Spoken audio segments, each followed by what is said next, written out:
This year, the landscape of financial reporting has seen significant developments. New accounting standards, updated interpretations, and evolving regulatory considerations all require careful attention to ensure accurate and compliant financial disclosures. To understand these updates and their implications better, we have developed this video which will delve into key year-end considerations. By staying informed about such kind of updates and their implications, companies can ensure their financial statements not only comply with regulations but also provide a clear and transparent picture of their financial health to stakeholders. Let's go ahead and dive into the first topic, recent amendments to Indian accounting standards.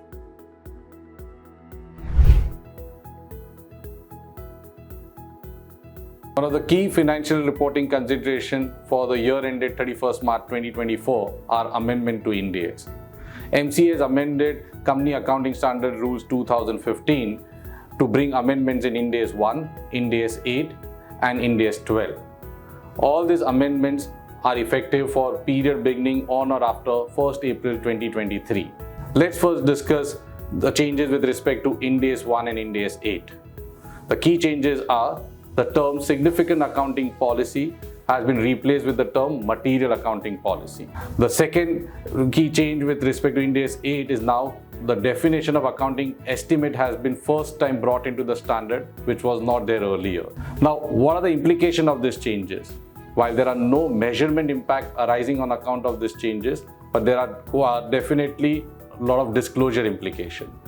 Some key consideration for the companies are that they need to change the heading of their notes to account from significant accounting policy to material accounting policy. What is term material has now been defined in the standard. It basically brings that anything which influence the decision making of the users of financial statement will be material. Hence, companies should be mindful to decide which accounting policies are material and which are not. The second, I think the key expectation from the regulator is that companies should just not give accounting policy disclosure by reproducing the standard, but should really give company-specific information in the notes to account so that users can appreciate the transactions better which are given in the financial statement. The third is, ideally companies should avoid giving immaterial accounting policy while it is not prohibited. But if they choose to give that accounting policy, it should not be done in such a manner that it really it dilutes the impact of material accounting policy. As with respect to accounting estimate, it just helps the companies to now better understand in which case it will be change in accounting policy and in which changes will be regarded change in accounting estimate. And of course, the measurement rules with respect to changes in accounting policies and estimates are different. Now let's move on to Ind AS 12. There has been diversity in practice in this area, which has now been clarified via this amendment. The amendment in Ind AS 12 has narrowed down the scope exemption on initial recognition of assets and liabilities. Now, company must recognize deferred tax assets and liabilities for transactions that result in equal taxable and deductible temporary differences, such as right of use asset and lease liabilities. The amendment could, in few cases, lead to recognition of unequal amount of deferred tax assets and liabilities, despite the gross deductible and taxable temporary differences being equal. In such cases, entity will need to account for any differences between deferred tax assets and liabilities in statement of profit and loss account. The amendment is effective from start of the comparative period. Companies should very well focus on the disclosure impact. Companies will need to provide DTA and DTL on such assets separately in the schedule to the financial statement, basically with respect to deferred tax assets and liability. While a net disclosure will be given, but at least the gross disclosure will be expected to be given in the schedule to the financial statement. Supplier financing arrangement has become very popular in recent days. It facilitates quicker payment of the invoices, and it is known by different names. Sometimes it is called supply chain financing, payable financing, reverse factoring arrangements. But factually what it does in general is that the bank agrees to make the upfront payment for the amount owed by the company to its suppliers, and whenever the amount is actually due on the due date or an extended period, then the company makes payment to the bank. With gaining of the popularity of the supplier finance arrangement, it requires clear and cautious accounting assessment from the accounting perspective, because it can lead to different answers when it comes to the balance sheet presentation, or it comes to cash flow presentation, or the detailed disclosure requirements. So from the balance sheet classification perspective, it can lead into four different classification. It could become trade payable, it could be borrowing, it could be other financing liability, or it could be a separate line item in the balance sheet. So primarily from the trade payable perspective, the key criteria is to assess whether the trade payable does not meet the derecognition criteria of Ind AS 109. Of course, other considerations are also equally relevant, but this is the key criteria to assess whether it can retain the trade payable classification.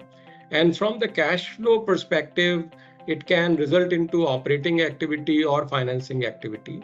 So if the entity is considering it to be a liability, which is trade payable or any other financing liability, which is forming part of the working capital, then it will automatically be presented as operating activity.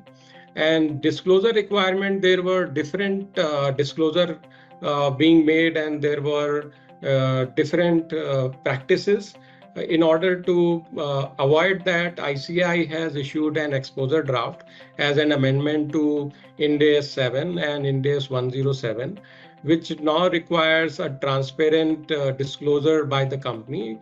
And now the companies are required to disclose the terms and condition of the agreement, carrying value of the supplier financing agreement, financial liability and line item as it is disclosed in the balance sheet, and also the range of payment due dates also are required to be mentioned. So just to summarize, a careful consideration is required, because it may lead to different answers when it comes to presentation of balance sheet and cash flow, and also the expected disclosure requirements.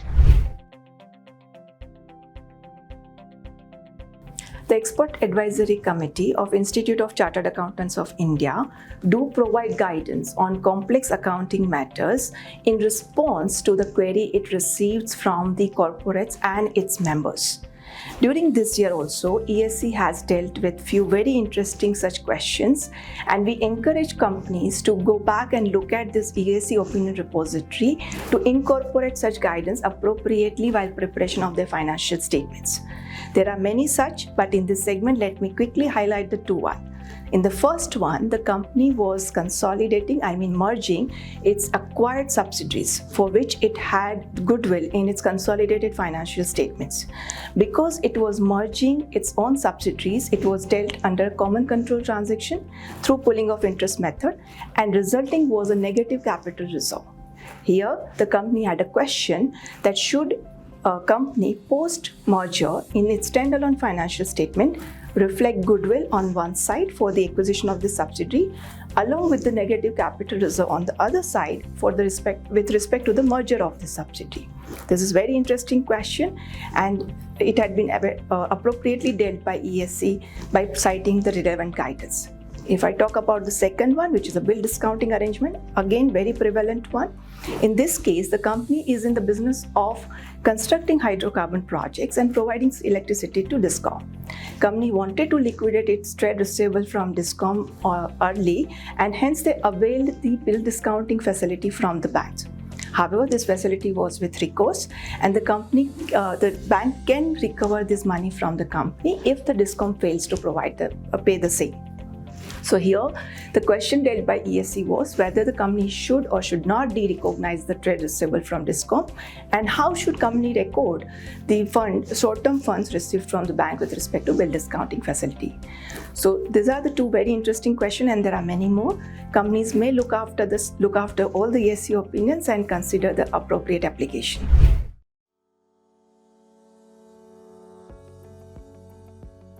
The ongoing geopolitical and economic uncertainty, it continues to mark a considerable impact on a number of companies across the globe.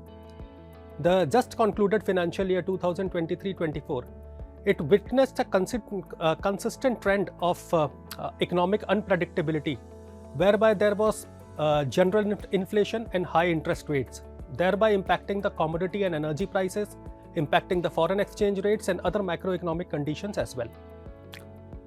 In the light of this economic uncertainty, there are numerous accounting issues which would require careful consideration by the management. These would include, but again are not limited to, asset impairment considerations, inventory valuation and NRV estimation, the recognition and measurement of provisions, financial instrument accounting, which would encompass derivative accounting, hedge accounting, the recognition of expected credit loss model, and contract modifications, naming just a few.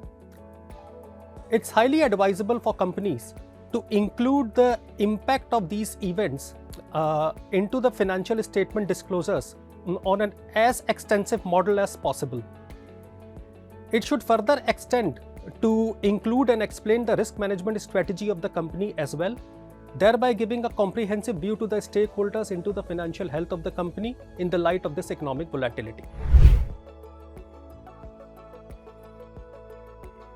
As all of you know, there has been an amendment to company accounting rules, and that particular accounting rules amended said that every accounting software which the companies are using should have an accounting trail available in the software.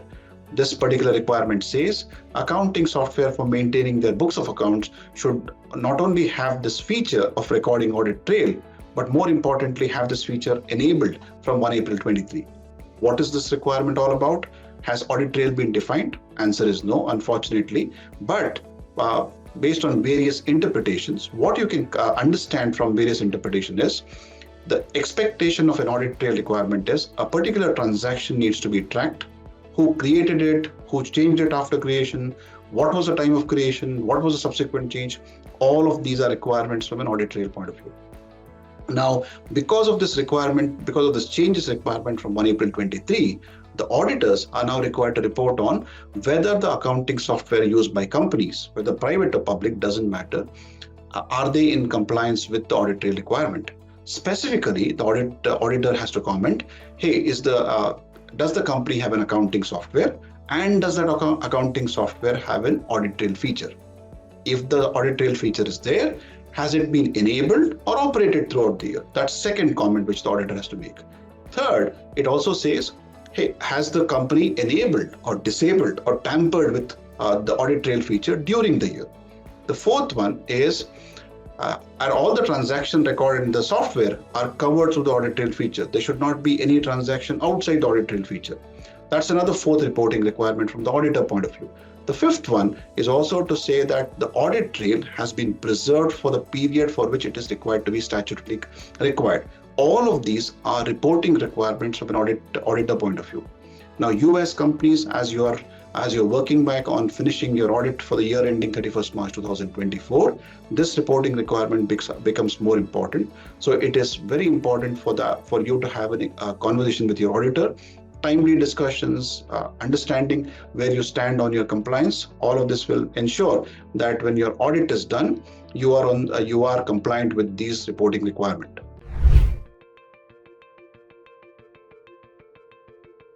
Regulation 30 and 30A of the SEBI LODR Regulations 2015 laid down guidelines to disclose material events and information by the listed companies to stock exchanges. However, the guidelines did not define what constitutes material within the framework. Therefore, in June 2023, the SEBI issued a notification for prescribing a quantitative criteria for determining materiality and introducing a requirement to report information in the mainstream media. As per the prescribed quantitative criteria, The events may be considered material if inter alia their value or the expected impact in terms of value exceeds the lower of the following. The first criteria is 2% of the turnover.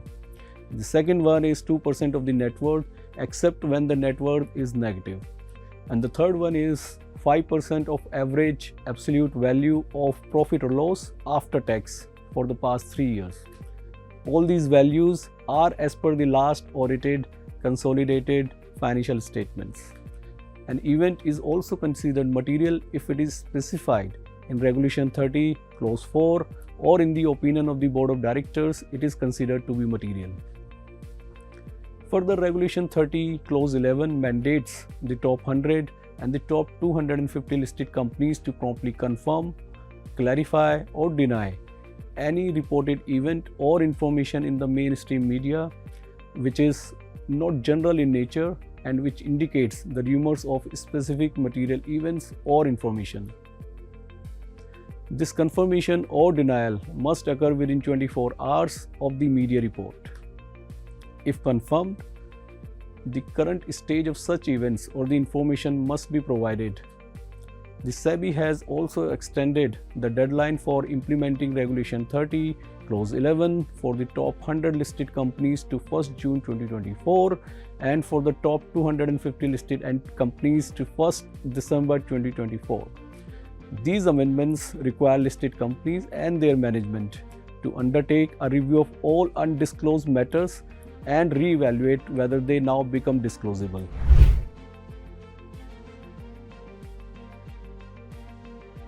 In response to the evolving business landscape and the push for enhanced transparency in financial statements, regulatory bodies across have emphasized the significance of ensuring precise presentation and disclosures in financial statements. Now, regulatory entities such as the Research Committee of the Institute of Chartered Accountants of India, the National Financial Reporting Authority, and also the FRRB, which is the Financial Reporting Review Board, have provided case studies, guidances, and considerations of certain non-compliances as observed by them. Of course, the objective of these guidances and case studies are to ensure that the presentation and disclosures are uniform across the financial statements, and also there are standardization in the practices. So knowing what went wrong, those non-compliances as observed by the regulators helps in improving our financial reporting practices. And therefore, we encourage companies to have a look at the publication that summarizes those observations, which will ensure better reporting practices, which will hitherto increase the stakeholder engagement, trust of the stakeholders, transparency in financial reporting, and hence will pave the way for better informed decision making.